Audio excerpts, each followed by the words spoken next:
What up, guys? It's GrowerMD, and I'm back again.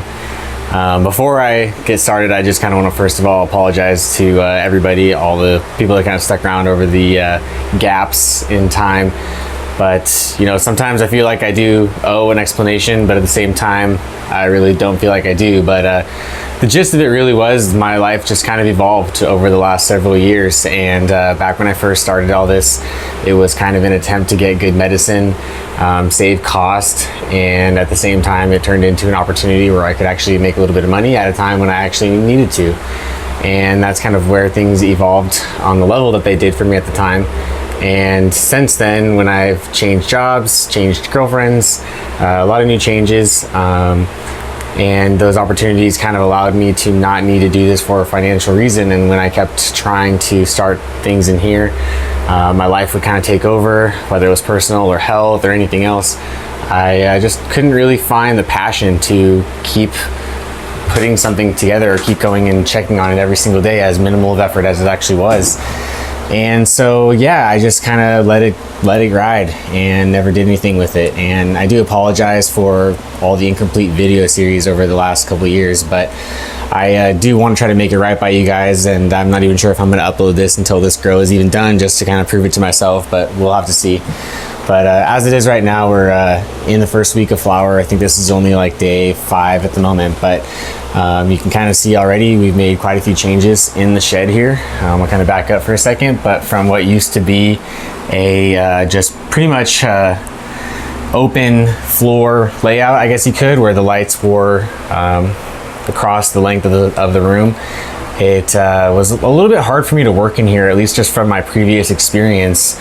I've always been able to take my plants physically out of my room, work on them, and have room to do so comfortably. And in here, when ultimately the goal was to maximize the square footage, I just ended up with a no access lane on either side. Working on the plants was difficult, especially in times of year where it was hot, cold, rainy, whatever it was. There was times where I just frankly didn't want to do it in that condition. So I guess personal preference and laziness, if you will, kind of took over to a certain degree when this became more of a hobby than a necessity, and I kind of lost touch with why I really started growing in the first place, and what I really enjoy about the process. And kind of reinventing this shed has kind of done that for me again, switching this over to the LEDs, switching this into a vertical grow, if you will. I was able to kind of find a pretty amazing deal on a perfectly sized pallet rack that fit right in here to do a single 4x4 tray. What this rack actually is, it's your standard same framing material that's made for pallet racks, except it has a 4.5 foot beam, which actually is only 1 inch additional than the outer diameter of this actual 4x4 tray. So I couldn't have really asked for a perfect fit. It also only has 6 foot tall poles, which actually was the other issue, was getting that into a space where I have kind of an angled door-to-door situation. I also didn't really want to put a full-size one in here, because then that would ultimately defeat the purpose of what I was trying to accomplish by giving myself more room than try to double the lights that are in the space, which I could have done and pretty much eaten up the entire length of this right up to where the reservoir would be, and probably could have doubled my capacity in here. But ultimately, I feel like I would have left myself in the same position as previously, where it was just an amount of work that I just didn't really feel like putting up with. So just reconfigured it. I also kept my costs down to kind of get back started again, if you will. But I wanted to kind of just take a quick minute to, you know, explain some of that stuff to you guys, and kind of work right into this next grow and explain to you about the rest of the changes that we've made to the room. So while trying to actually reinvigorate everything, I've had quite a bit of equipment die or potentially die on me.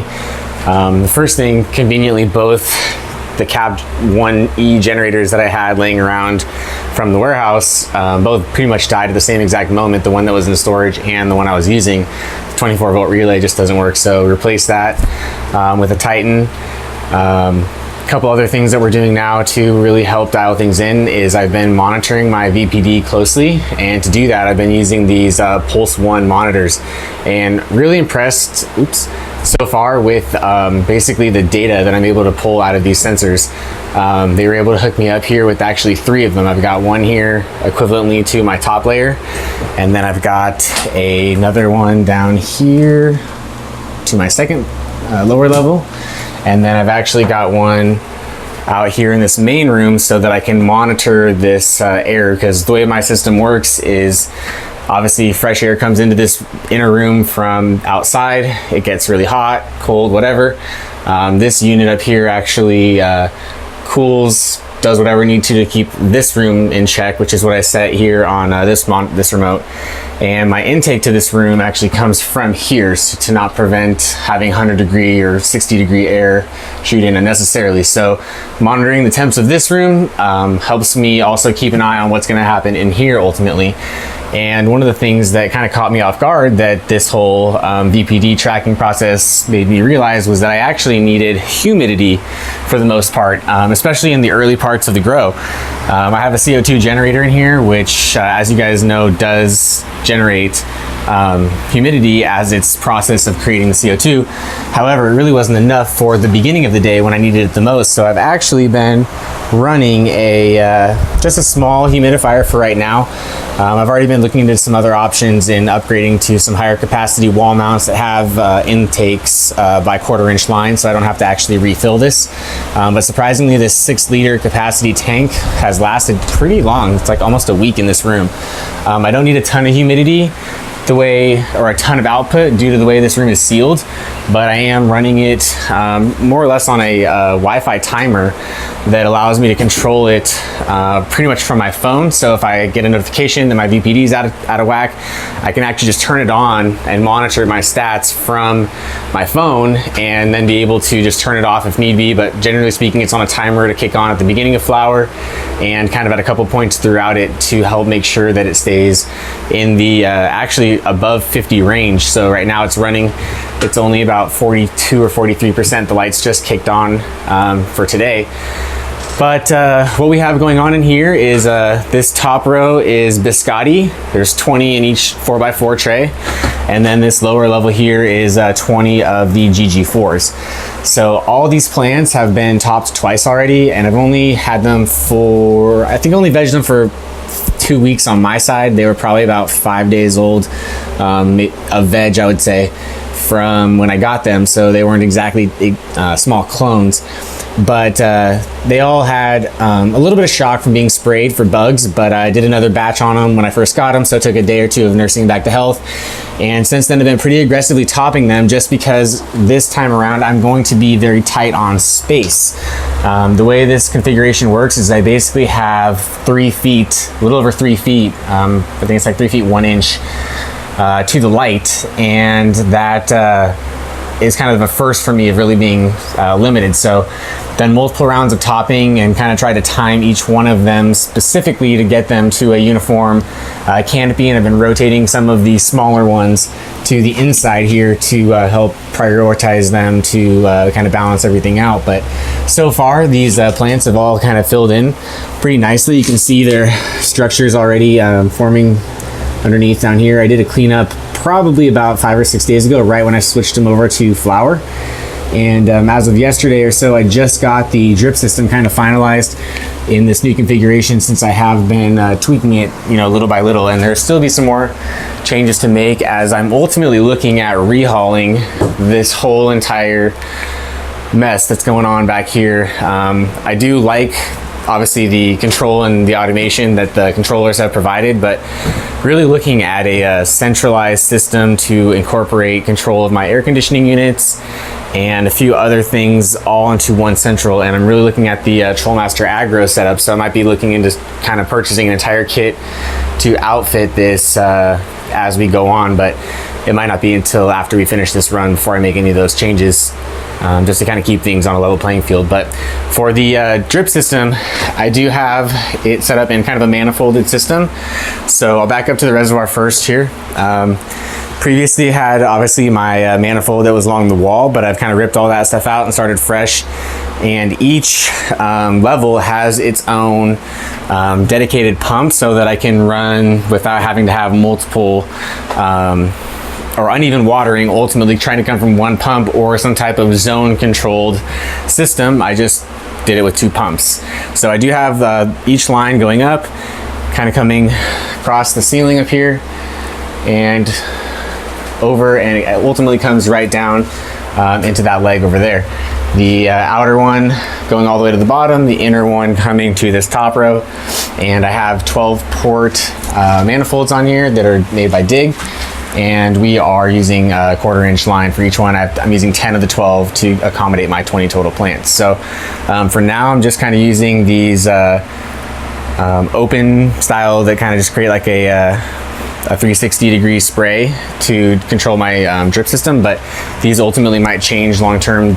I do like that I can adjust each one manually, and with this setup being easy to work in, I can basically reach over midway into the garden at any time. So adjusting those is really not a problem in this new configuration, which I do like as well.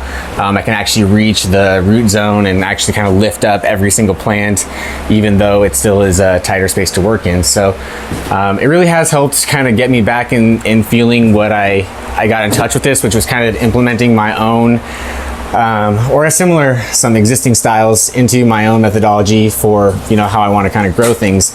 And I want to kind of, you know, further that by adding some more technology with controller equipment. And I'm working on a secondary project with a Raspberry Pi to kind of create a, if nothing else, it'd be referred to as like a weather station where I can actually kind of monitor everything remotely as well, if I don't ultimately purchase a all-in-one system like the Trollmaster, as I was mentioning. But where these plants are today, just we're feeding on the Botanicare, the Pro Series, the full line, and we just gave them their first feeding of flower nutrients. Tapering off 2 days ago, I added water to the reservoir to kind of top it off, which kind of cut it down by about 40% potency. And that is what I've been kind of working on now. Just gonna finish that off for a few more days here while we head to the end of week 1, and then we'll be changing out a fresh new reservoir probably on Sunday to head into the week 2 regimen. So I'll probably try to make another video then, just to kind of to monitor the progress of where these plants are at. But right now, they've all kind of finally reached their full healthiness and are really looking nice, lush, green. Every plant praying up, and I really do kind of attribute a lot of that to more closely monitoring the VPD. I just feel like I've had an under amount of humidity in this room, keeping it probably in the 30s for the majority of the time, and I think that's been an issue with slowed growth in veg and in early flower. So I already do feel like there's a difference here. These plants pretty much started to get their pistils almost on day 2 or so. And I'm really happy with the way they're all looking so far this run. So I'm going to continue to dial in the drip system, the watering amount and timers, and we will kind of move things forward. But yeah, it's been a while, guys, so I do apologize. Thank you for sticking in. Another video that'll be coming up shortly is I did actually pick the giveaway winners way late, obviously, but I messaged each of them already individually on the page in the comments, so I'm waiting for them to all message me back. I will probably post the winners in the bottom of this video as well, just so that we have some way to kind of keep it moving forward in the meantime while I get that video up.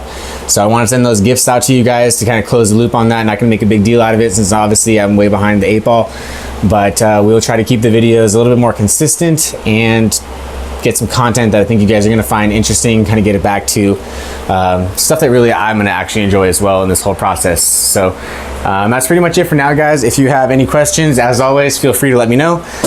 In the meantime, go ahead and give me a follow on Instagram. I'll be posting more daily picture updates on that, which is grower_MD. So give that a check and you'll get a little bit more daily progress in between the videos. I've been posting some stuff already. So that's pretty much it for now. If you guys have any questions, till next time.